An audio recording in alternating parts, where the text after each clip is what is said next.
Godzilla!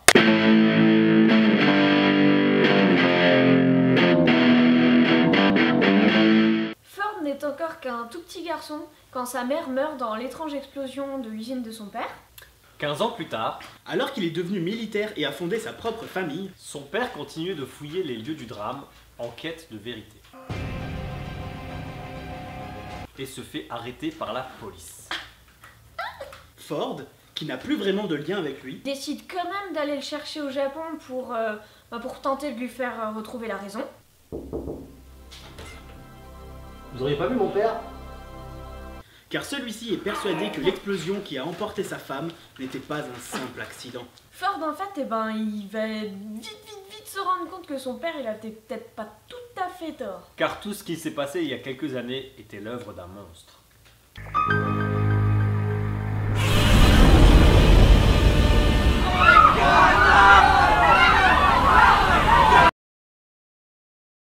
Ça fait toujours plaisir de revoir Aaron Johnson. Je le trouve un peu trop rare au cinéma et pourtant il est vraiment très bon comme acteur. Même si là il était un peu trop en mode je suis triste pendant tout le film. Ce que j'ai bien aimé, c'est que en fait Godzilla il a des ennemis dans ce film, les Mutos. Et ça c'était vachement cool.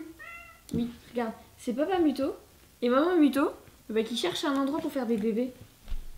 Dis donc, Papa de Muto, il avait les couilles bien rappelées, hein. Ce que j'ai aimé, c'est la symbolique et la représentation des monstres. En fait, les méchants représentent un peu l'erreur des hommes, puisqu'ils se nourrissent des produits radioactifs.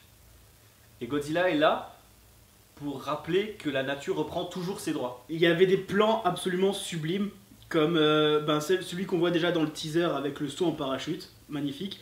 Et il y en avait un qui était vraiment excellent aussi, c'est on voit des bateaux et des porte-avions vus de haut avec Godzilla qui passe juste en dessous, absolument sublime.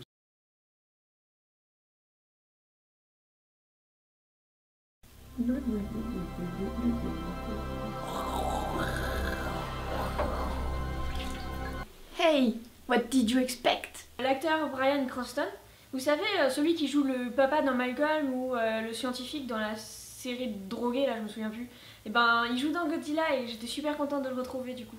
Bien que culte, Godzilla est quand même grave kitsch. Et c'est pas avec l'avant-dernier film qu'on va sauver le truc.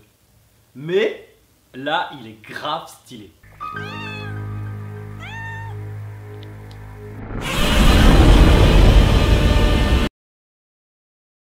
Comme dans tous les films américains, quand il y a des militaires qui rentrent dans l'équation, ils veulent tout faire péter. Et on a beau leur expliquer que là, ça marchera pas, non. C'était là. On fait tout péter. Mais on peut pas faire ça, c'est des monstres qui se nourrissent de déchets nucléaires, on n'a qu'à les nourrir tant qu'on y est. J'en ai rien à foutre, on fait tout péter. Alors sinon, on laisse Godzilla se charger des monstres et nous on va se prendre un petit tir royal en terrasse quoi. Ok. Mais après, on fait tout péter. Moi on m'avait toujours expliqué que Godzilla c'était le résultat des essais atomiques qui avaient été faits et que du coup c'était les radios. Alors que là en fait apparemment Godzilla il a toujours été là, c'est une créature préhistorique et justement les essais atomiques c'était pour le tuer. Du coup c'est un peu différent de ce qu'on m'avait appris, ça j'ai pas aimé. On aurait quand même aimé voir un peu plus Godzilla quoi. Mais il faut avouer que ça a son charme. Ça a son...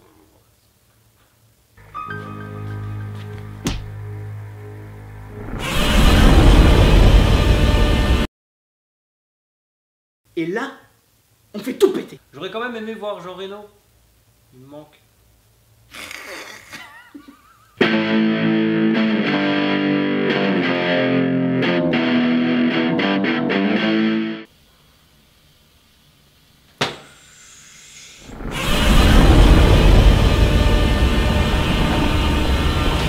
On fait tout péter.